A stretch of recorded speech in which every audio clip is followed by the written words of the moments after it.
Hello, welcome back to another class. तो आज के क्लास में हम कंटिन्यू करेंगे गवर्नर को और हम देखेंगे कि क्या पावर और क्या फंक्शंस होते हैं गवर्नर के पास। एक्चुअल में इसमें हम जो कुछ भी पढ़ेंगे वो एक्चुअली एक टाइप का रिवीजन होगा। रिवीजन इसलिए क्योंकि इसको हम कंपेयर करके पढ़ेंगे प्रेसिडेंट के साथ। तो फिर जो जो चीज़ हमने प्रेसिडेंट में पढ़ा है उन्हीं चीज़ों को हम यहाँ पे रिवाइज करेंगे और फिर कंपेयर करेंगे गवर्नर को प्रेसिडेंट से और देखेंगे कि कौन सा पावर गवर्नर के पास है और कौन सा पावर गवर्नर के पास नहीं है इन कंपैरिजन टू प्रेसिडेंट। तो चलिए शुरू करते हैं। A governor possesses executive, legislative, financial and judicial powers more or less analogous to the president of India. However he has no diplomatic, military or emergency powers like the president. तो अगर हम president को recall करें तो हमने देखा था कि प्रेसिडेंट के पास जो पावर था उसको हमने 7 कैटेगरी में डिवाइड किया था। सबसे पहला था executive power, legislative power, financial power, judicial power, diplomatic power, military power and emergency powers. तो ये 7 कैटेगरी थे उसके पावर्स के। अगर हम गवर्नर की बात करें तो गवर्नर के पास उन 7 में से सिर्फ 4 कैटेगरी अवेलेबल होता है, यानी कि executive power, legislative power, financial powers and judicial powers. इसके पास डिप्लोमेटिक पावर, मिलिट्री पावर और इमरजेंसी पावर नहीं होता है। ठीक है, तो ये डिफरेंस है प्रेसिडेंट और गवर्नर में। अब इसके आगे हम 1 बाय 1 देखते हैं इसके सारे जो भी कैटेगरी है पावर्स का उसको। सबसे पहला है एग्जीक्यूटिव पावर्स। तो जैसे जो जो पॉइंट्स प्रेसिडेंट के केस में थे वही पॉइंट्स यहाँ भी मिलेंगे। तो सबसे पहला पॉइंट है कि all executive actions of the governor of state are formally taken in his name. तो ये हमने वहाँ भी देखा था कि यूनियन के केस में भी कि जो यूनियन गवर्नमेंट का डिसीजन होता है वो सब लिया जाता है in the name of president. उसी तरीके से स्टेट के केस में जितना भी एग्जीक्यूटिव एक्शन होता है that is taken in the name of governor. इसीलिए गवर्नर को हम नॉमिनल एग्जीक्यूटिव हेड बोलते हैं, जैसे कि प्रेसिडेंट नॉमिनल एग्जीक्यूटिव हेड था यूनियन का। उसके आगे है he can make rules specifying the manner in which the orders and others instruments made and executed in his name shall be authenticated. जैसे हमने प्रेसिडेंट के केस में देखा था कि प्रेसिडेंट रूल बना सकता था जो ये डिसाइड करे कि जो भी ऑर्डर लिया जा रहा है या कुछ भी जो एक्सिक्यूटिव फंक्शन हो रहा है उसके नेम में वो सभी के सभी ऑथेंटिक हो। तो ये भी यहाँ स्टेट के केस में गवर्नर भी ये काम कर सकता है। उसके बाद है जो इम्पोर्टेंट है हमारे लिए, he appoints the chief minister and other ministers. तो चीफ मिनिस्टर और जो बाकी मिनिस्टर्स होते हैं उसको अपॉइंट करने का काम कौन करता है स्टेट में? ये काम करता है गवर्नर। जैसे कि प्रेसिडेंट प्राइम मिनिस्टर और जो बाकी सेंट्रल मिनिस्टर्स थे उसको अपॉइंट करने का काम कर रहा था, उसी तरीके से स्टेट में गवर्नर करता है। They also hold office during his pleasure.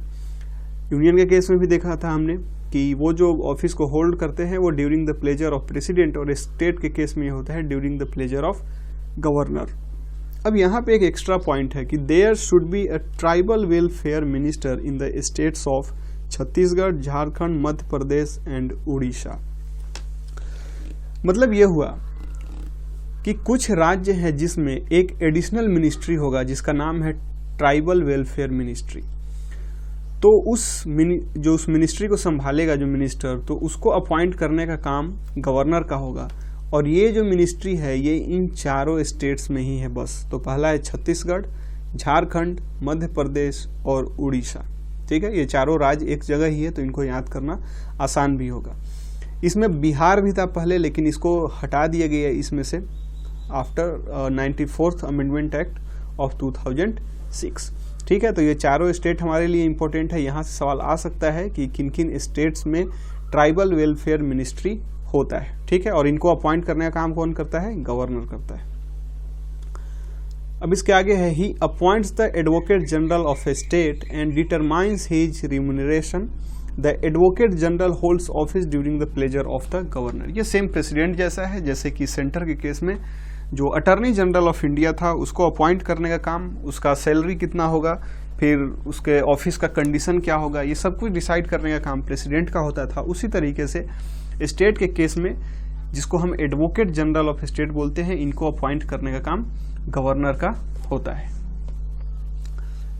अगला पॉइंट है he appoints the state election commissioner and determines his conditions of service and tenure of office. However the state election commissioner can be removed only in like manner and on the like grounds as a judge of high court। मतलब union के case में हमने देखा था कि जो election commissioner था उसका जो चेयरमैन था या जो उसके मेंबर्स थे उसको अपॉइंट करने का काम किसका था, प्रेसिडेंट का। उसी तरीके से जो स्टेट में इलेक्शन कमीशन होता है तो उसका जो चेयरमैन होगा या उसके मेंबर्स होंगे उसको भी अपॉइंट करने का काम कौन करेगा, गवर्नर करेगा। लेकिन गवर्नर को सिर्फ अपॉइंट करने का पावर है, उसको रिमूव करने का पावर नहीं है। तो जो स्टेट कमिश्नर्स होते हैं उनका, जो इलेक्शन कमिश्नर होते हैं उनका जो रिमूवल का प्रोसेस है वो सेम है जैसे कि हाई कोर्ट के जज का होता है। तो जब हम जुडिशियरी पढ़ेंगे तो उसमें जब हम सुप्रीम कोर्ट हाई कोर्ट को पढ़ेंगे तो वहाँ पे देखेंगे कि हाई कोर्ट के जज को कैसे रिमूव किया जाता है। तो फिर मैं उस टाइम पे आपको ये रिकॉल करवाऊंगा कि जिस तरीके से हाई कोर्ट के जज को रिमूव किया जाता है उसी तरीके से जो स्टेट इलेक्शन कमिश्नर होते हैं उनको भी रिमूव किया जाता है। फिलहाल के लिए आपके लिए इम्पोर्टेंट ये है कि गवर्नर अपॉइंट तो करता है स्टेट इलेक्शन कमिश्नर को लेकिन उसको रिमूव नहीं करता है। ठीक है, अब नेक्स्ट पॉइंट है he appoints the chairman and members of the state public service commissioner. However they can be removed only by the president and not by a governor. यहाँ पे एक इम्पोर्टेंट पॉइंट है, यूनियन के case में हमने देखा था कि जो चेयरमैन और मेंबर थे, जो यूपीएससी था, यूनियन पब्लिक सर्विस कमीशन, उसको अपॉइंट करने का काम प्रेसिडेंट का था और उसको रिमूव करने का काम भी प्रेसिडेंट का था। लेकिन स्टेट के केस में इसको अपॉइंट करने का काम तो गवर्नर का है लेकिन उसको रिमूव करने का पावर अभी भी प्रेसिडेंट के पास है। ठीक है, नेक्स्ट है he can seek any information relating to the administration of the affairs of the state and proposals for legislation from the chief minister. ये सेम वैसा ही पावर है जैसा प्रेसिडेंट के पास था। प्रेसिडेंट के पास भी ये पावर था कि वो कभी भी जो प्राइम मिनिस्टर हैं उनसे वो इंफॉर्मेशन मांग सकता है। कोई भी जो एडमिनिस्ट्रेशन से रिलेटेड चीज़ें हैं कि कैसे कंट्री में चीज़ें लागू हो रही हैं, इससे रिलेटेड वो कोई भी इंफॉर्मेशन मांग सकता है प्राइम मिनिस्टर से। सेम उसी तरीके से गवर्नर को भी ये पावर मिलता है कि वो चीफ मिनिस्टर से ये इंफॉर्मेशन ले सकता है। उसके बाद है he can require the chief minister to submit for the consideration of the council of ministers any matter on which a decision has been taken by a minister but which has not been considered by the council. ये हमने union के case में भी देखा था कि मान लीजिए कि कोई मिनिस्टर अपने डिस्क्रेशन के बल पे अगर वो कोई डिसीजन लेता है लेकिन उसको डिस्कस नहीं किया जाता है काउंसिल में यानी सदन में, तो राष्ट्रपति क्या कर सकता है कि प्राइम मिनिस्टर को ये बोलेगा कि उस मैटर को आप सदन में लेकर आए और यहाँ पे डिस्कशन करें। उसी तरीके से गवर्नर को भी ये पावर होता है कि वो चीफ मिनिस्टर से ये मांग करे कि जो अगर किसी मैटर पे अगर कोई एक मिनिस्टर कुछ अगर डिसीजन लिया है वो अपने सोच के आधार पे खुद अपने दम पर, तो उसको सदन में डिस्कशन किया जाए और फिर उसके बाद कुछ एक कंक्लूजन निकाला जाए। उसके बाद है he can recommend the imposition of constitutional emergency in state to the president during the period of president's rule in state. The governor enjoys extensive executive powers as an agent of the president। अब ये एक बहुत ही important point है। अब तक हमने देखा कि मोर और लेस जैसा गवर्नर है स्टेट में, या ऐसे हम बोले कि जैसा यूनियन में सेंटर में प्रेसिडेंट है, उसी तरीके से बिल्कुल उसके पैरेलल स्टेट में गवर्नर होता है। तो इसीलिए ऑलमोस्ट जो पावर्स है उनका सेम है, लेकिन कुछ कुछ पावर्स डिफरेंस है। और उन जो अलग पावर्स है उनमें एक सबसे इम्पोर्टेंट है ये इमरजेंसी वाला केस। हमने देखा था कि प्रेसिडेंट के पास ये पावर होता है कि वो नेशनल इमरजेंसी घोषित कर सकता है या फिर वो प्रेसिडेंट्स रूल लगा सकता है। लेकिन अगर गवर्नर की बात करें तो गवर्नर को ये पावर नहीं होता है। और हमने शुरू में ही देखा था कि जो 7 पावर मिलता है प्रेसिडेंट को, उसमें से 3 पावर गवर्नर को नहीं मिलता है और उसमें से एक पावर था इमरजेंसी पावर। यानी कि गवर्नर रिकमेंड कर सकता है प्रेसिडेंट को, यानी प्रेसिडेंट को बोल सकता है कि स्टेट में इमरजेंसी की ज़रूरत है या प्रेसिडेंट्स रूल लगाने की ज़रूरत है, लेकिन उसको ये पावर नहीं मिलता है कि वो खुद इसको इम्पोज कर सके। इम्पोज करने का काम कौन करेगा? प्रेसिडेंट ही करेगा। ठीक है, लेकिन ये है कि जब प्रेसिडेंट रूल लग जाता है तो इसका मतलब क्या हुआ कि अब सेंटर का कंट्रोल है स्टेट पे, और सेंट्रल का एजेंट कौन होता है स्टेट में? गवर्नर होता है। तो इसका मतलब ये हुआ कि गवर्नर अपने बाकी एडमिनिस्ट्रेटर के मदद से उसको स्टेट को चलाएगा। इसका मतलब ऑब्वियस है कि गवर्नर को उस टाइम पे ज़्यादा पावर होगा। ठीक है, उसके बाद है he acts as the chancellor of universities in the state. He also appoints the vice chancellor of the universities in the state. जो स्टेट के कॉलेज होते हैं, यूनिवर्सिटी होते हैं, उसका चांसलर जो होता है वो बाय डिफॉल्ट कौन होता है? गवर्नर होता है। और गवर्नर के हाथ में होता है कि वो किसको अपॉइंट करे as a vice chancellor of university. ठीक है, तो ये सवाल आ सकता है कि जो स्टेट यूनिवर्सिटी होता है उसका चांसलर कौन होता है? तो उसका चांसलर होगा गवर्नर, और वाइस चांसलर को अपॉइंट करने का काम कौन करता है? तो ये होता है गवर्नर का। ठीक है, तो ये था एग्जीक्यूटिव पावर। अब आते हैं लेजिस्लेटिव पावर्स में। तो लेजिस्लेटिव पावर में हम देखते हैं कि जैसे प्रेसिडेंट को पावर था कि वो समॉन कर सकता है, प्रोरोग कर सकता है, मतलब कुछ टाइम के लिए स्थगित कर सकता है, या फिर डिजॉल्व कर सकता है, पूरी तरह से खत्म कर सकता है लोकसभा को। उसी तरीके से गवर्नर क्या कर सकता है? वो भी ही कैन समॉन, प्रोरोग और dissolve the state legislative assembly. फिर से एक सवाल कि प्रेसिडेंट लोकसभा को डिजॉल्व कर सकता है या लोकसभा राज्यसभा दोनों को डिजॉल्व कर सकता है? तो आंसर होगा कि सिर्फ लोकसभा को ही वो डिजॉल्व कर सकता है, लेकिन समॉन यानी उसको बुलाने का काम या उसको प्रोरोग करने का काम, स्थगित करने का काम जो प्रेसिडेंट है वो दोनों केस में कर सकता है, लोकसभा के केस में भी और राज्यसभा के केस में। लेकिन डिजॉल्व जो है वो सिर्फ लोकसभा के केस में कर सकता है। उसी तरीके से अगर हम स्टेट की बात करें तो सारे स्टेट में 2 सदन नहीं होता है, बहुत सारे स्टेट है जहाँ पे एक ही सदन है। तो इसको हम बोलते हैं यूनिकैमरल गवर्नमेंट, और जहाँ पे 2 सदन होता है उसको हम बोलते हैं बाई कैमरल गवर्नमेंट। तो एक सदन में एक लेजिस्लेटिव असेंबली तो होता ही होता है जो कि लोकसभा जैसा होता है अगर कंपेयर करें यूनियन से तो, और जो दूसरा राज्यसभा जैसा होता है उसको हम असेंबली नहीं, उसको हम काउंसिल बोलते हैं, स्टेट लेजिस्लेटिव काउंसिल। तो वो राज्यसभा जैसा होता है, तो वो मैंडेटरी नहीं है कि सारे स्टेट में हो। जिस स्टेट में बाई कैमरल गवर्नमेंट होगा वहाँ पे दोनों सदन होते हैं।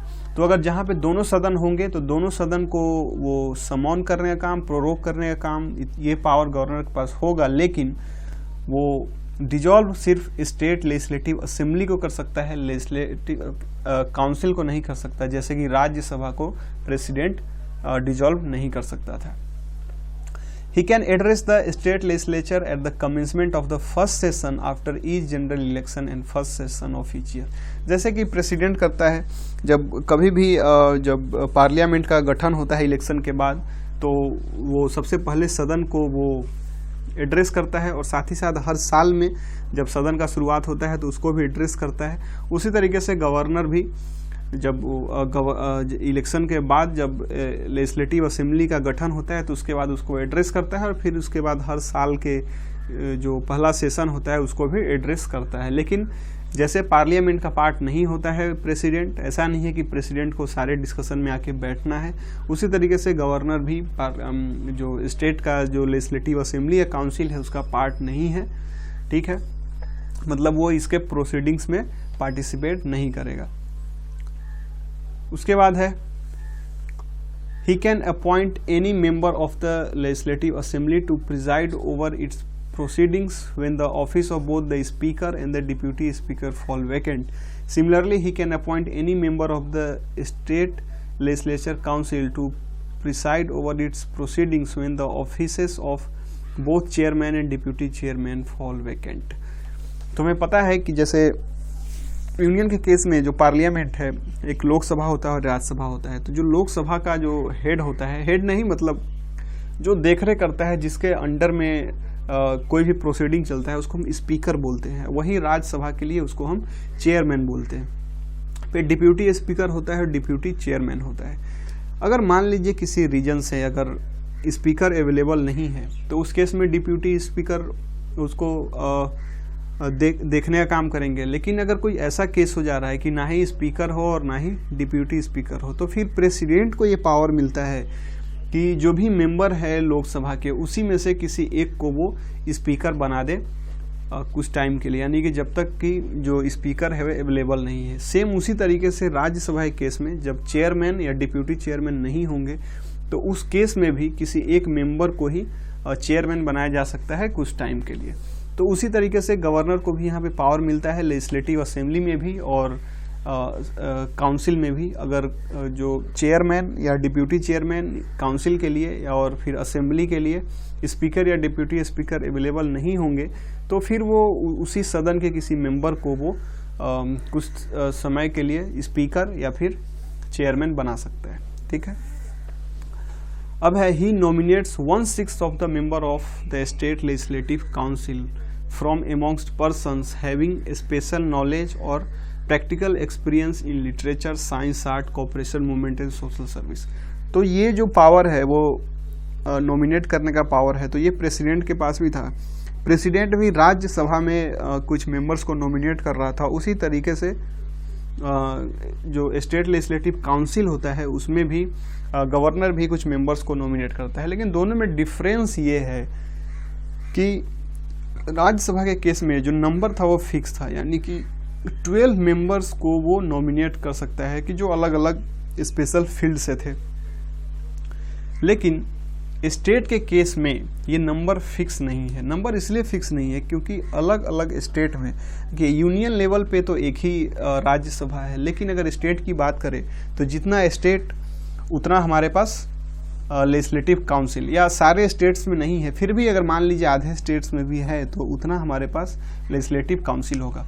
और हमें पता है, हमने लोकसभा और राज्यसभा के जब हमने देखा था तो हमने वहाँ पे देखा था कि जो उसका नंबर ऑफ मेंबर्स होता है या किस स्टेट से कितना चुन के आएगा, इन सब के पीछे कहीं ना कहीं पॉपुलेशन का जो मेन रीजन था वो पॉपुलेशन था। तो उसी तरीके से इस केस में भी अगर कोई स्टेट अगर छोटा है तो वहाँ पे ऑब्वियस बात है कि वहाँ पे जो मेंबर्स होंगे वो कम होंगे और जो बड़ा स्टेट है वहाँ पे ज़्यादा होंगे।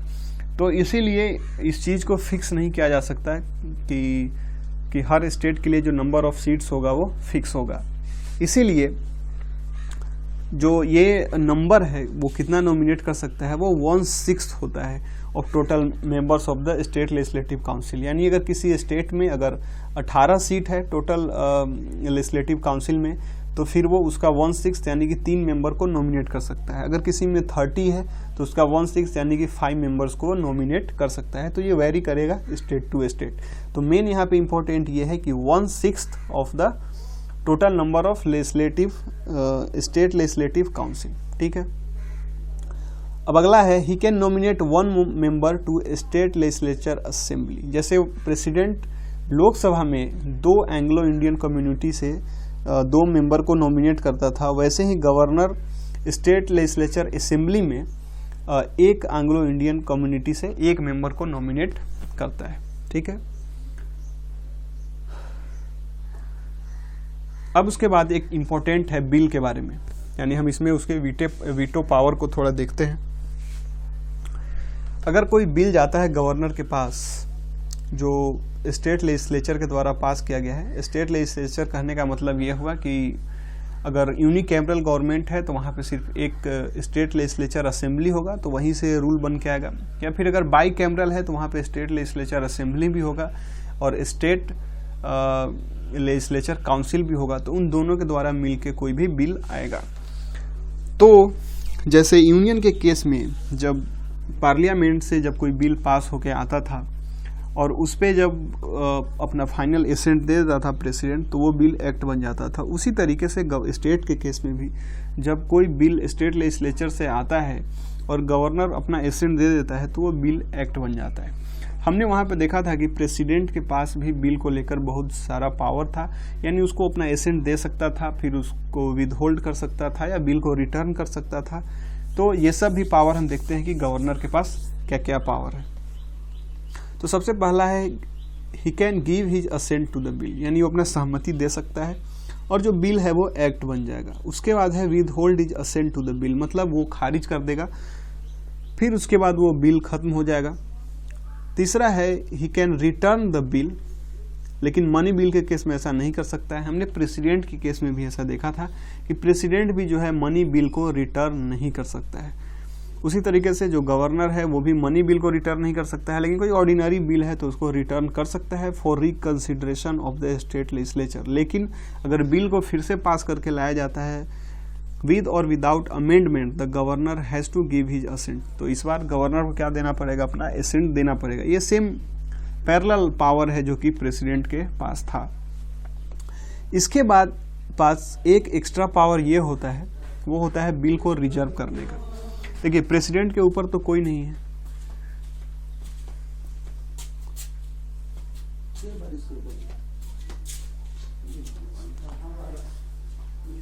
तो प्रेसिडेंट के ऊपर तो कोई नहीं है, तो जो डिसीजन लेना होगा वो प्रेसिडेंट के पास लेना होगा। लेकिन गवर्नर के ऊपर प्रेसिडेंट है, तो इसीलिए गवर्नर को ये एक्स्ट्रा पावर मिल जाता है या एक्स्ट्रा ऑप्शन मिल जाता है कि वो अगर चाहे कि खुद वो उस बिल पे कोई डिसीजन ना लेना चाहे तो वो उस बिल को रिजर्व कर सकता है, बिल को पास कर सकता है प्रेसिडेंट के पास, यानी वो प्रेसिडेंट पे छोड़ देगा। अब प्रेसिडेंट इस पे क्या डिसीजन लेता है, ठीक है। अब है जो ऑर्डिनेंस मेकिंग पावर है उसके बारे में थोड़ा बात कर लेंगे, फिर इसके आगे हम कंपेयर करेंगे प्रेसिडेंट को और गवर्नर के साथ हर अलग अलग पॉइंट्स में, फिर जाके और ज़्यादा क्लैरिटी आएगा। तो he can promulgate ordinances when the state legislature is not in session. These ordinances must be approved by the state legislature within 6 weeks from its reassembly. He can also withdraw an ordinance anytime. This is the most important legislature power of the governor.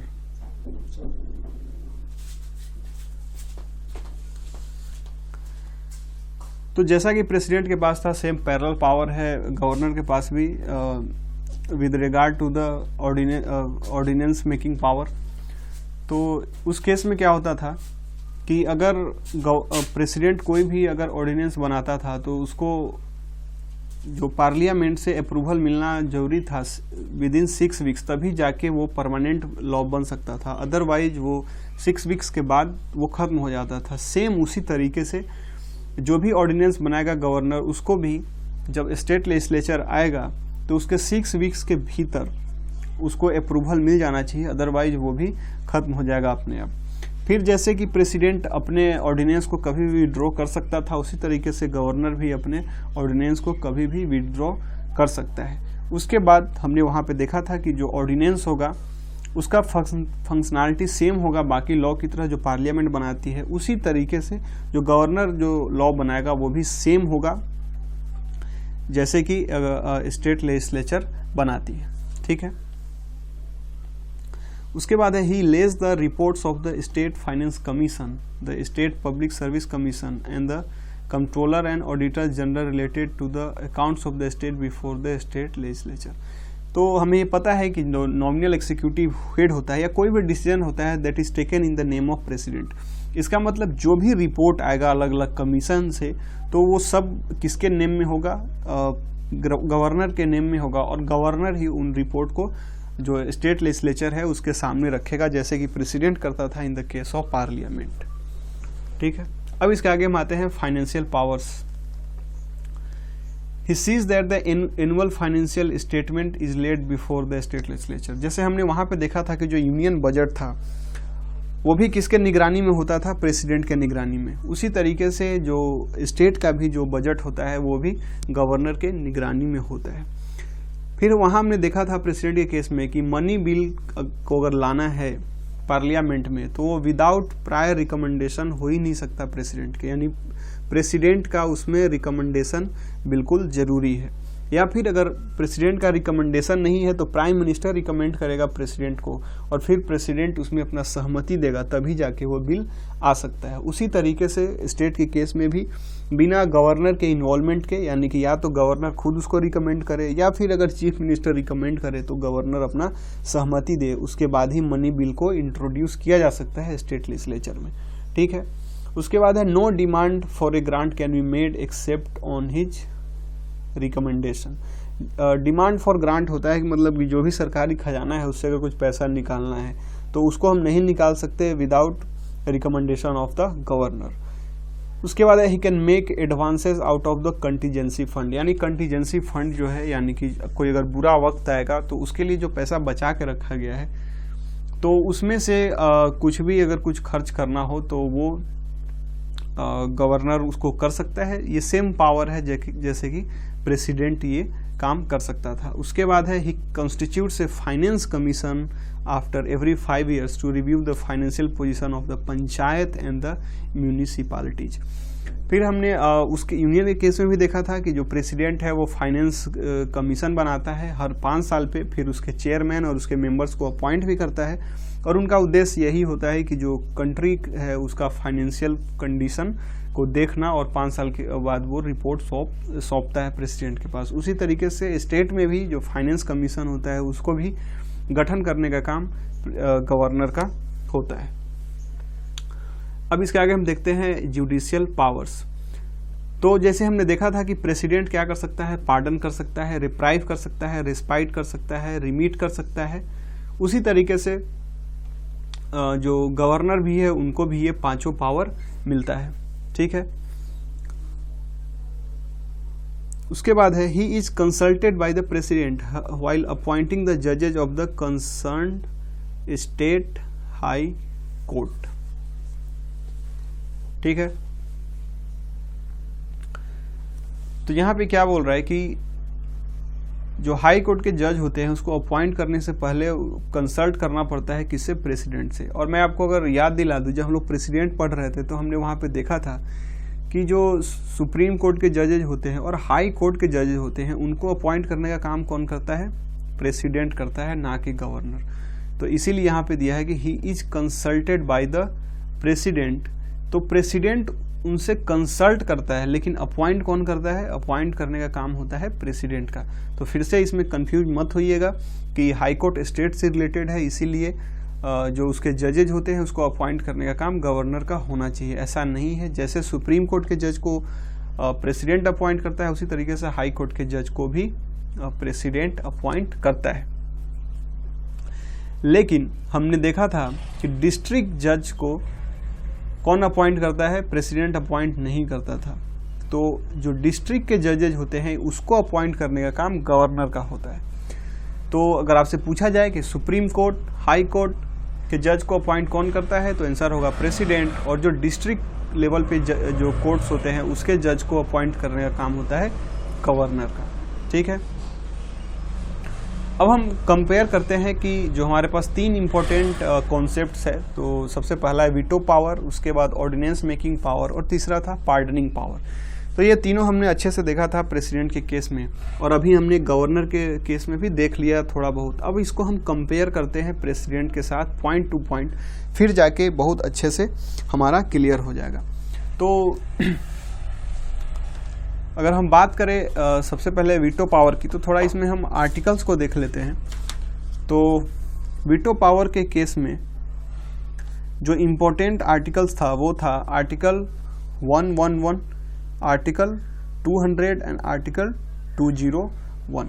तो article 111 में क्या था, article 111 में ये था कि जो veto power मिलता है, यानी जो भी यूनियन बिल है, मतलब पार्लियामेंट से जो बिल आ रहा है और उस पर प्रेसिडेंट के पास क्या पावर है, वो क्या डिसीजन ले सकता है, तो मतलब वो कौन सा वीटो पावर यूज कर सकता है, तो ये सब मेंशन्ड है आर्टिकल 111 यानी 111 में। उसके बाद है सेम उसी तरीके से स्टेट के केस में भी, जब कोई स्टेट लेजिस्लेचर से जब बिल आता है गवर्नर के पास, तो गवर्नर उस पर अपना कौन सा वीटो पावर यूज कर सकता है, इसको मेंशन किया गया है आर्टिकल 200 में। और उसके बाद हमने देखा था जब हम प्रेसिडेंट को पढ़ रहे थे, और अभी भी देखेंगे कि प्रेसिडेंट स्टेट बिल पे भी अपना सहमति दे सकता है। जब गवर्नर क्या करेगा, रिजर्व कर देगा उस बिल को, यानी उस बिल को पास कर देगा प्रेसिडेंट के लिए, तो फिर प्रेसिडेंट उस पर कौन सा वीटो यूज कर सकता है, यानी वो कौन सा डिसीजन ले सकता है, ये सब कुछ मेंशन है आर्टिकल 201 में। तो वीटो पावर से रिलेटेड ये 3 इंपॉर्टेंट आर्टिकल हो गए, आर्टिकल 111, आर्टिकल 200 और आर्टिकल 201। इसके बाद है ऑर्डिनेंस मेकिंग पावर। तो ऑर्डिनेंस मेकिंग पावर की हम बात करें तो आर्टिकल 123 हमने देखा था कि आर्टिकल 123 इसमें मेंशन है कि जो ऑर्डिनेंस मेकिंग पावर है उसके बारे में बताया गया है प्रेसिडेंट के, और जो गवर्नर का ऑर्डिनेंस मेकिंग पावर है उसको मेंशन किया गया है आर्टिकल 213 में। देखिए आर्टिकल 123 और आर्टिकल 213, सिर्फ 1 और 2 के पोजीशन को रिवर्स कर दीजिए तो आपको 213 मिल जाएगा। तो ये याद रखना आसान भी है, आर्टिकल 123 एंड आर्टिकल 213। अब इसके बाद है पार्डनिंग पावर। तो पार्डनिंग पावर हमने देखा था कि आर्टिकल 72 में जो प्रेसिडेंट है उसके पार्डनिंग पावर को मेंशन किया गया है और आर्टिकल 161 में गवर्नर के पार्डनिंग पावर को मेंशन किया गया है। तो अगर इस तरीके से हम कंपेयर करके अगर हम चीज़ों को पढ़ेंगे तो इनको याद रखना बहुत ही आसान होगा। इसके बाद वाले वीडियो में जब क्वेश्चन आएगा तो उसके बाद मैं फिर से एक आर्टिकल से रिलेटेड एक वीडियो लाऊंगा। हमने जब प्रेसिडेंट पढ़ा था, फिर हमने प्रेसिडेंट पढ़ा है, प्राइम मिनिस्टर पढ़ा है, काउंसिल ऑफ मिनिस्टर्स पढ़ा है, तो अब तक हमने 20-21 आर्टिकल्स को देख लिया। फिर जब गवर्नर आएगा उसके बाद चीफ मिनिस्टर आएगा और फिर जब हम काउंसिल ऑफ मिनिस्टर्स स्टेट्स के जब इतना हम पढ़ लेंगे तो इसके बाद फिर से मैं एक वीडियो लेकर आऊँगा जिसमें हम कंपेयर करेंगे बिल्कुल यूनियन को और स्टेट को, और आर्टिकल बाई आर्टिकल हम कंपेयर करते चलेंगे, तो उससे हमको सब कुछ याद रखना बहुत आसान हो जाएगा। तो फिलहाल के लिए हमारे पास ये 7 आर्टिकल इंपॉर्टेंट है, आर्टिकल 111, आर्टिकल 200, आर्टिकल 201, आर्टिकल 123, 213, 72 और 161। चलिए, तो ये हो गया। अब हम कंपेयर करते हैं। सबसे पहले शुरू करते हैं वीटो पावर को कंपेयर करते हैं प्रेसिडेंट और गवर्नर के केस में। तो सबसे पहले हम देखते हैं ऑर्डिनरी बिल। हमने 3 टाइप का बिल देखा था जब हम प्रेसिडेंट को पढ़ रहे थे। तो सबसे पहला हमारा था ऑर्डिनरी बिल, उसके बाद था हमारा मनी बिल, और जो तीसरा था वो था कॉन्स्टिट्यूशनल अमेंडमेंट बिल। तो यहाँ पे हम देखते हैं कि किस बिल के केस में क्या पावर मिलता है प्रेसिडेंट को और क्या मिलता है गवर्नर को। तो सबसे पहले हम शुरू करते हैं ऑर्डिनरी बिल के साथ। तो every ordinary bill after it is passed by both the houses of the parliament either singly और एट ए ज्वाइंट सिटिंग, मतलब जब भी कोई पार्लियामेंट, हमें पता है कि कोई भी बिल दोनों सदन द्वारा पास किया जाता है, लोकसभा और राज्यसभा के द्वारा, यानी कि अगर हम बोले तो पार्लियामेंट के द्वारा अगर कोई बिल पास होकर आ गया तो अब वो प्रेसिडेंट के पास जाता है। अब प्रेसिडेंट के पास 3 ऑल्टरनेटिव होता है। पहला, he may give his assent to the bill, मतलब वो अपना सहमति दे दे और फिर बिल क्या हो जाएगा, एक्ट बन जाएगा।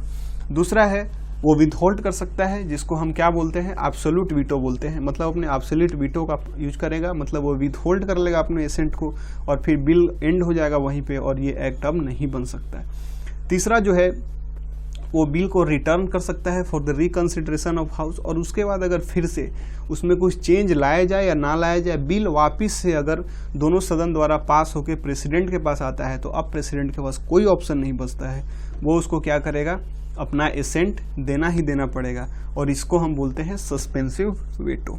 ठीक है, अब हम गवर्नर के केस में देखते हैं। तो गवर्नर के केस में भी जैसा सेम प्रेसिडेंट के पास पावर है वैसा ही गवर्नर के पास भी है। वो भी क्या कर सकता है, मान लीजिए कि कोई अगर ऑर्डिनरी बिल है, after it is passed by the legislative assembly in case of unicameral legislature, अगर यूनिकैमरल लेजिस्लेचर है तो सिर्फ वहाँ पे लेजिस्लेटिव असेंबली होगा, अभी मैंने आपको बताया। तो उस केस में अगर यहीं से बिल बन के आ गया, और अगर बाई कैमरल लेजिस्लेचर है, यानी कि जहाँ पे 2 हाउस है, एक लेजिस्लेटिव असेंबली होगा और एक लेजिस्लेटिव काउंसिल होगा, तो अगर दोनों से अगर कोई बिल आता है तो उसके बाद गवर्नर के पास जो अल्टरनेटिव होगा वो ये होगा कि वो भी अपना एसेंट दे सकता है या फिर वो विथहोल्ड कर सकता है अपना एसेंट और बिल यहीं पे एंड हो जाएगा, और इसको हम बोलते हैं एब्सोल्यूट वेटो। उसके बाद वो बिल को रिटर्न कर सकता है रिकंसिडरेशन के लिए। अगर उसके बाद फिर से अगर कोई इसमें चेंज आए या ना आए, अगर बिल वापस से आता है तो उस केस में फिर क्या होगा कि गवर्नर को अपना एसेंट देना ही देना पड़ेगा, और इसको हम सस्पेंसिव वीटो बोलते हैं। अब इसके बाद एक एक्स्ट्रा ऑप्शन ये बचता है कि वो रिजर्व कर सकता है बिल को for the consideration of president, यानी कि वो उस बिल को प्रेसिडेंट को पास कर सकता है। अब जब वो बिल प्रेसिडेंट के पास आ गया तो उसके बाद क्या होगा, तो उसके बाद ये होगा कि अब प्रेसिडेंट के पास आ गया तो फिर से प्रेसिडेंट अपना एसेंट उस पर दे सकता है, मतलब वो एक्ट बन जाएगा बिल, या फिर वो अपना एसेंट विथहोल्ड कर सकता है, मतलब वो बिल एंड हो जाएगा और एक्ट नहीं बनेगा, और या फिर वो उस बिल को रिटर्न कर सकता है। अब कॉन्सेप्ट यहाँ पे समझने वाला है कि अब क्या होगा जब वो उस बिल को रिटर्न कर देगा। तो प्रेसिडेंट क्या किया, उस बिल को रिटर्न कर दिया स्टेट लेजिस्लेचर के पास। अब स्टेट लेजिस्लेचर मान लीजिए उस बिल को वापस से फिर से पास करवा के लाता है, तो अब वो किसके पास जाएगा, अब गवर्नर के पास जाएगा या सीधा प्रेसिडेंट के पास आएगा। तो अब वो गवर्नर के पास नहीं आएगा। एक बार अगर गवर्नर ने किसी बिल को रिजर्व कर दिया प्रेसिडेंट के लिए तो उसके बाद से अब उसमें गवर्नर का कोई रोल नहीं रहेगा। गवर्नर का रोल वहाँ पे पूरी तरह से खत्म हो जाता है। अब उसके बाद सीधा इंटरेक्शन होगा प्रेसिडेंट का और स्टेट का, मतलब स्टेट वापस से अब उस बिल को फिर से अब सीधा प्रेसिडेंट के पास लेके जाएगा।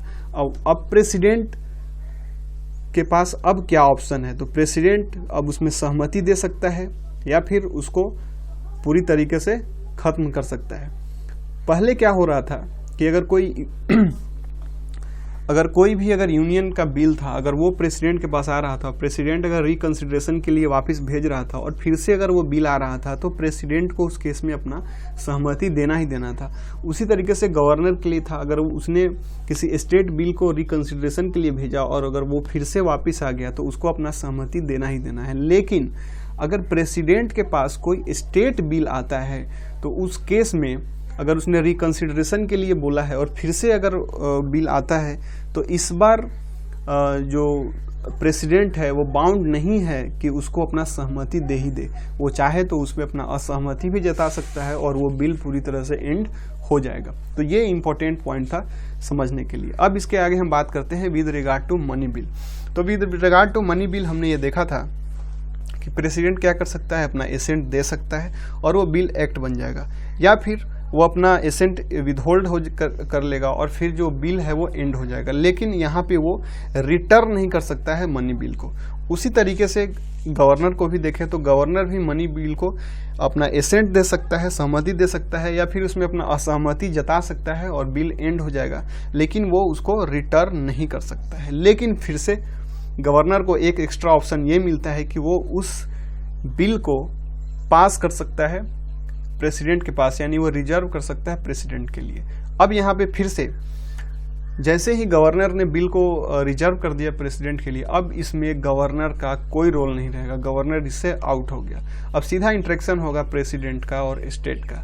अब प्रेसिडेंट के पास मनी बिल आ गया स्टेट का, तो फिर से प्रेसिडेंट के पास क्या क्या ऑप्शन है, वो क्या कर सकता है, इसको अपना सहमति दे सकता है, अपना एसेंट दे सकता है, या फिर उसको विथहोल्ड कर सकता है, उसको खत्म कर सकता है। लेकिन चूंकि ये मनी बिल है तो इस केस में प्रेसिडेंट भी उसको रिकंसिडरेशन के लिए नहीं भेज सकता है, यानी उसके पास सिर्फ दो ऑप्शन बचता है, या तो अपना एसेंट दे या फिर उसको विथहोल्ड कर ले। तो ये था ऑर्डिनरी बिल और मनी बिल के केस में। जो कॉन्स्टिट्यूशनल अमेंडमेंट बिल है इसका यहाँ पे कोई क्वेश्चन नहीं बनता है, क्योंकि स्टेट को ये पावर नहीं होता है कि वो कॉन्स्टिट्यूशन को अमेंड कर सकते। ये सिर्फ और सिर्फ यूनियन को पावर होता है। और वहाँ पे हमने देखा था कि कोई अगर कॉन्स्टिट्यूशनल अमेंडमेंट बिल आता है प्रेसिडेंट के पास, वो तो गवर्नर के पास जाएगा ही नहीं जाएगा, कोई चांस ही नहीं बनता है। और अगर वो प्रेसिडेंट के पास आता है तो प्रेसिडेंट उसमें सिर्फ और सिर्फ सहमति देगा और उसके पास मतलब वो उसमें कोई भी अपना वीटो यूज नहीं कर सकता है, ये हमने देखा था।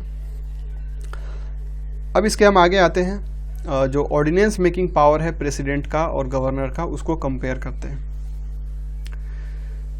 तो प्रेसिडेंट के केस में देखते हैं कि he can promulgate an ordinance only when both houses of parliament are not in session और when either of the two houses of parliament is not in session. हमने ये देखा था कि जब दोनों हाउस सदन जब एग्जिस्ट करेगा, दोनों अगर हाउस चल रहा हो पार्लियामेंट का, तो उस केस में प्रेसिडेंट कोई ऑर्डिनेंस नहीं बना सकता, और कोई ऑर्डिनेंस बनाता भी है तो वो वाइड माना जाएगा।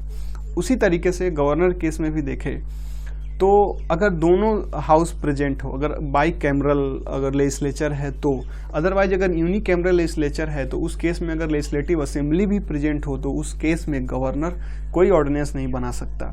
लेकिन इसके अलावा अगर कोई कंडीशन बचता हो, यानी कि अगर बाई कैमरल लेजिस्लेचर है और वहाँ पे कोई भी एक या तो लेजिस्लेटिव असेंबली या लेजिस्लेटिव काउंसिल नहीं हो, तो उस केस में वो ऑर्डिनेंस बना सकता है, या फिर ना ही लेजिस्लेटिव असेंबली हो और ना ही लेजिस्लेटिव काउंसिल हो, दोनों में से कोई नहीं हो तो उस केस में भी ऑर्डिनेंस बना सकता है। और यदि यूनी कैमरल लेजिस्लेचर है तो उस केस में अगर लेजिस्लेटिव असेंबली नहीं है तो उस केस में वो ऑर्डिनेंस बना सकता है। तो ये बिल्कुल पैरेलल पावर है, जैसा प्रेसिडेंट के पास था वैसा ही गवर्नर के पास है। उसके बाद है he can promulgate an ordinance only when he satisfied that the circumstances exist which render it necessary for him to take immediate action। मतलब अगर उसको ऐसा लगता है कि जो सर्कमस्टांस है वो ऐसा क्रिएट हो गया है कि अब उसको एक ऑर्डिनेंस बनाना चाहिए, वो तब इसको ऑर्डिनेंस को बनाता है। सेम वैसे ही ये गवर्नर के साथ भी है। उसके बाद है his ordinance making power is coextensive with the legislative power of the parliament, that means that he can issue ordinances only on those subjects on which the parliament can make laws, और same condition है governor के साथ। तो हमने देखा था president के case में भी कि जो ऑर्डिनेंस होता है प्रेसिडेंट जो बनाता है वो को एक्सटेंसिव होता है with the laws made by the parliament, यानी पार्लियामेंट जो लॉ बनाती है बिल्कुल वैसा ही लॉ होता है जो प्रेसिडेंट बनाता है। इसका मतलब ये हुआ कि जैसा उसका इफेक्ट होगा वैसा ही इसके ऑर्डिनेंस का भी इफेक्ट होगा। साथ ही साथ जो लिमिटेशंस पार्लियामेंट्री लॉ पे है, यानी कि पार्लियामेंट सिर्फ उन्हीं सब्जेक्ट्स पे बिल ला सकती है जिससे कि जो संविधान का जो मेन वैल्यू है वो खत्म ना हो, उसी तरीके से गवर्नर को भी इस बात का ध्यान रखना है कि वो भी सिर्फ उन्हीं चीज़ों पे ऑर्डिनेंस ला सकता है जिस पे पार्लियामेंट स्टेट के केस में जो स्टेट लेजिस्लेचर है वो जिन चीज़ों पे बिल ला सकती है, सिर्फ वहीं तक मतलब उन्हीं चीज़ों पे गवर्नर भी ऑर्डिनेंस बना सकता है। An ordinance issued by him has the same force and effect, तो ये हमने देखा था कि चूंकि ये को एक्सटेंसिव है विद द जो लेजिस्लेटिव पावर है स्टेट के केस में स्टेट लेजिस्लेचर का और यूनियन के केस में पार्लियामेंट का, तो जो उसका इफेक्ट होगा वही इनके ऑर्डिनेंसेस का भी इफेक्ट होगा, चाहे वो प्रेसिडेंट हो या स्टेट के केस में गवर्नर हो। फिर यहाँ पे लिमिटेशन का बात किया गया है, इसका मतलब ये हुआ जो हम लोगों ने डिस्कस भी किया कि जिन मुद्दों पर पार्लियामेंट या स्टेट के केस में स्टेट लेजिस्लेचर लॉ बना सकती है, सिर्फ उन्हीं मुद्दों पर प्रेसिडेंट या फिर गवर्नर ऑर्डिनेंस बना सकता है। उसके बाद है प्रेसिडेंट विदड्रॉ कर सकता है ऑर्डिनेंस को कभी भी, उसी तरीके से जो गवर्नर है वो भी अपने ऑर्डिनेंस को कभी भी विदड्रॉ कर सकता है। उसके बाद है his ordinance making power is not discretionary power, ये हमने देखा था कि प्रेसिडेंट का जो ये पावर होता है भले ही उसको ये पावर मिलता है लेकिन कहीं ना कहीं उसको रिकमेंडेशन चाहिए होता है प्राइम मिनिस्टर का, प्राइम मिनिस्टर के प्रायर रिकमेंडेशन के बाद ही वो कोई भी ऑर्डिनेंस बना सकता है, तो ये डिस्क्रेशनरी पावर नहीं होता है, ये हमने देखा था प्रेसिडेंट के केस में। उसी तरीके से गवर्नर का भी जो पावर होता है ऑर्डिनेंस बनाने का वो डिस्क्रेशनरी पावर नहीं होता है, यानी उसको भी रिक्वायरमेंट होता है जो चीफ मिनिस्टर है और जो काउंसिल ऑफ मिनिस्टर्स है उनके एडवाइस का। फिर उसके बाद है अगर कोई ऑर्डिनेंस अगर प्रेसिडेंट बनाता है तो उसको परमानेंट करने के लिए जब सदन शुरू हो जाए तो उसके 6 वीक्स के भीतर उसको पास कर देना होता है। उसी तरीके से स्टेट के केस में भी 6 वीक्स के भीतर अगर स्टेट लेजिस्लेचर में उसको पास कर दिया जाता है तभी वो ऑर्डिनेंस एक परमानेंट एक्ट बन पाएगा। ठीक है, अब उसके बाद ये एक इम्पोर्टेंट पॉइंट यहाँ पे आ जाता है कि जो प्रेसिडेंट है उसको किसी इंस्ट्रक्शन की जरूरत नहीं होती ऑर्डिनेंस बनाने के लिए, क्योंकि प्रेसिडेंट के ऊपर तो कोई नहीं है। लेकिन स्टेट की बात करें तो गवर्नर के ऊपर प्रेसिडेंट होता है, तो किसी किसी केस में सिर्फ गवर्नर अपने लेवल तक ऑर्डिनेंस नहीं बना सकता है, उसको मतलब ये मैंडेटरी होता है कि उसको प्रेसिडेंट से इस पे इंस्ट्रक्शन लेना ही लेना है। तो वो देखते हैं कि किन किन केसेस में गवर्नर अपने दम पे कोई भी ऑर्डिनेंस नहीं बना सकता है, उसको इंस्ट्रक्शन लेना ही पड़ेगा प्रेसिडेंट से। तो he can not make an ordinance without the instructions from the president in 3 cases. तो ये जो नीचे 3 केस दिया हुआ है, इन 3 केसेस में जो गवर्नर है वो अपने दम पे वो कोई भी ऑर्डिनेंस नहीं बना सकता, वो उसको हमेशा इंस्ट्रक्शन लेना पड़ेगा प्रेसिडेंट के साथ। हम देखते हैं कि ये तीनों केसेस क्या है। If a bill containing the same provisions would have required the previous sanction of the president for its introduction into the state legislature। कभी कभी क्या होता है कि कोई ऐसा बिल होता है, ऑर्डिनेंस की बात नहीं कर रहे, कोई ऐसा बिल की बात कर रहे हैं जो कि स्टेट लेजिस्लेचर असेंबली में लेकर आएगा। तो कुछ ऐसा बिल होता है जिसमें राष्ट्रपति का सहमति जरूरी होता है। तो अगर मान लीजिए कि कोई ऐसा कंडीशन बना है जिसमें गवर्नर जो ऑर्डिनेंस लेकर आ रहा है और उस ऑर्डिनेंस के अंदर जो बातें हैं, उस ऑर्डिनेंस के भीतर जो प्रोविजंस है वो बिल्कुल सिमिलर है एक ऐसे बिल के साथ जिसको सदन में लाने से पहले प्रेसिडेंट का सहमति उस पर जरूरी था, तो उन केसेस में गवर्नर खुद से ऑर्डिनेंस नहीं बना सकता है, उसको पहले सहमति लेना पड़ेगा प्रेसिडेंट के साथ, उसके बाद ही वो ऑर्डिनेंस बना सकता है। ठीक है, सेकेंड पॉइंट है, if he would have deemed it necessary to reserve a bill containing the same provisions for the consideration of the president. दूसरा है कि मान लीजिए कि अगर कोई स्टेट बिल अगर पास करके जाता गवर्नर के पास, तो गवर्नर को अगर लगता है कि इस बिल पे को अगर पास कर देना चाहिए प्रेसिडेंट के पास, यानी इसको रिजर्व कर देना चाहिए प्रेसिडेंट के पास, और अभी जो सिचुएशन क्रिएट हुआ है वो ऐसा हुआ है कि उसमें जो ऑर्डिनेंस वो बनाएगा और उसमें वो जो प्रोविजंस है वो प्रोविजंस बिल्कुल मिलता जुलता है उस बिल से, यानी उस बिल से जिसमें खुद गवर्नर डिसीजन नहीं ले पा रहा था वो उसको रिजर्व करना चाह रहा था प्रेसिडेंट के साथ। तो अगर ऐसा कोई ऑर्डिनेंस है तो फिर उस केस में भी वो पहले प्रेसिडेंट से मिलेगा, उससे राय विचार करेगा, फिर उससे इंस्ट्रक्शन लेगा, उसके बाद ऑर्डिनेंस बनाएगा। उसके बाद है, if an act of the state legislature containing the same provisions would have been invalid without receiving the president's assent, या फिर कोई ऐसा अगर मान लीजिए बिल है जिसको स्टेट लेजिस्लेचर ने लाया है जो बिना प्रेसिडेंट के सहमति के उसको इनवैलिड माना जा रहा है, तो अगर उसी टाइप का उसी वैसा ही मिलता जुलता अगर कोई ऑर्डिनेंस अगर लाने का ज़रूरत है तो उसको लाने से पहले फिर से गवर्नर को क्या करना पड़ेगा, सहमति लेना पड़ेगा प्रेसिडेंट के साथ। तो घूम फिर के इसमें बात यह है कि अगर कोई ऐसा ऑर्डिनेंस बनाना हो जो कि एक ऐसे बिल से मिलता जुलता है जिस बिल को लाने से पहले उसमें प्रेसिडेंट का इन्वॉल्वमेंट मैंडेटरी होता है, तो वैसे ऑर्डिनेंस के केस में जो गवर्नर है प्रेसिडेंट से इंस्ट्रक्शन लेकर आएगा, और जो कि एक ऑब्वियस है। ठीक है, तो ये था ऑर्डिनेंस मेकिंग पावर। हमने देखा जो बिल्कुल सिमिलर था दोनों के केस में, एक बस जो है लास्ट पॉइंट था, यहाँ पे एक डिफरेंस था, वो भी क्यों था हमें अच्छे से समझ में आ गया। अब हम बात करते हैं पार्डनिंग पावर को कंपेयर करते हैं विद प्रेसिडेंट एंड गवर्नर। तो प्रेसिडेंट क्या कर सकता है, he can pardon, reprieve, respite, remit, suspend, suspend को ही हम रिप्राइव बोलते हैं, और कम्यूट द पनिशमेंट और sentence of any person convicted of any offence against central law. तो ये सेम पावर, जो 5 पावर हमने देखा था, पहला पार्डन था, दूसरा रिप्राइव या जिसको सस्पेंड भी बोलते हैं, फिर रेस्पाइट, रिमीट और कम्यूट।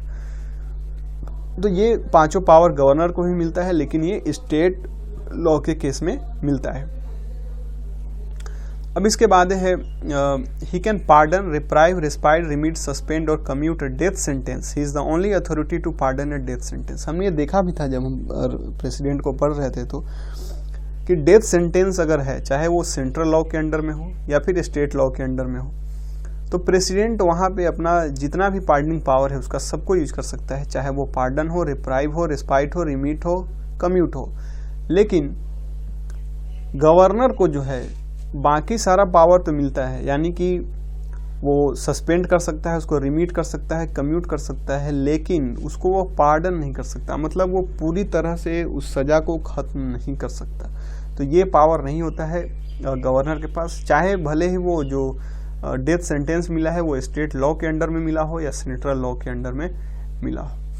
उसके बाद है एक जो प्रेसिडेंट का जो जुरिस्डिक्शन था वो एक्स्ट्रा था, वो जो भी मिलिट्री लॉ होता है, यानी कि जो कोर्ट मार्शल होता है, उसके अगर अंडर में अगर कोई भी सेंटेंस मिलता है किसी को, तो उस केस में प्रेसिडेंट अपना पार्डनिंग पावर यूज कर सकता है, लेकिन गवर्नर को ऐसा कोई भी पावर नहीं मिलता है। तो ये डिफरेंस है प्रेसिडेंट में और गवर्नर में। फिर इसके बाद एक आखिरी पॉइंट है कॉन्स्टिट्यूशनल पोजीशन ऑफ गवर्नर। तो जैसा कॉन्स्टिट्यूशनल पोजीशन था प्रेसिडेंट का कि वो हेड तो है स्टेट का, मतलब यूनियन का या हमारे कंट्री का, लेकिन वो नॉमिनल हेड है। एक्चुअल हेड जो होता है वो काउंसिल ऑफ मिनिस्टर्स होते हैं, headed by the prime minister. उसी तरीके से स्टेट के केस में भी देखें तो गवर्नर भी कहने के लिए हेड है एग्जीक्यूटिव का, सारा डिसीजन उसी के सील के अंडर में लिया जाएगा, लेकिन वो नॉमिनल हेड है, जो एक्चुअल हेड है वो काउंसिल ऑफ मिनिस्टर है स्टेट के, headed by the chief minister. तो ये था सब कुछ गवर्नर के बारे में। तो गवर्नर ख़त्म हो गया। तो अगले क्लास से हम अगले क्लास में हम गवर्नर से रिलेटेड क्वेश्चन देखेंगे और फिर उसके आगे हम चीफ मिनिस्टर शुरू करेंगे।